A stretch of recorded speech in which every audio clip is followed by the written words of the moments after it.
Hey, so today I'm going to show you guys how incredibly easy it is to make a pair of trendy mouse ears out of a cheap headband and some very inexpensive bracelets. These bangles that I got from Walmart are great to use for all kinds of craft projects. And these headbands I picked up from Five Below are iron, so they will not break, which I like. I'll also be using some beading wire, a few basic tools, ribbon, beads, and these silk flowers which I've already pulled apart and painted with my favorite FolkArt shimmer paint. Links for all of that are in the description box if you guys are interested. So, I started by cutting the fabric for my headband. I probably could have left it on there, but I wanted to start with a blank canvas.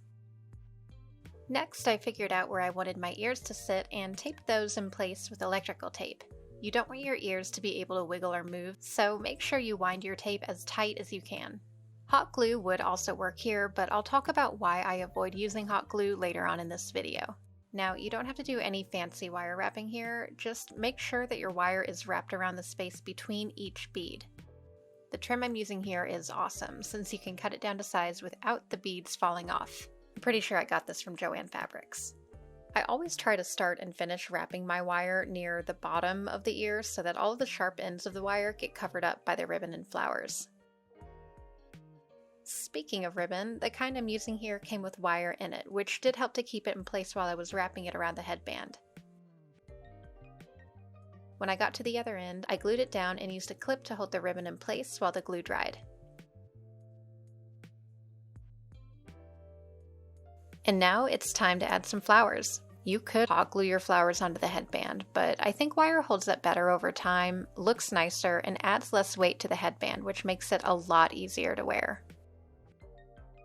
My favorite way to do this is to fold a 10-inch piece of wire in half around a bead and then push both ends of the wire through your flower or flowers if you want to add more than one layer of petals at a time.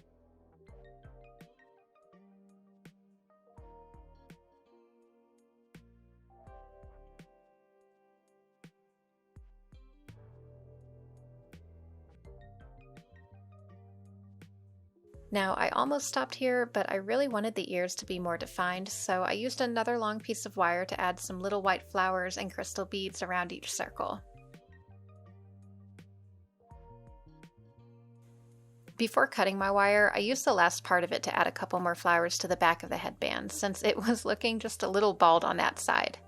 Obviously, you could add more flowers or a bow or even a tiara to your headband, but I'm a minimalist at heart, so I kept mine simple and clean. Anyway, if you enjoyed this video, please subscribe and let me know what else you'd like to see.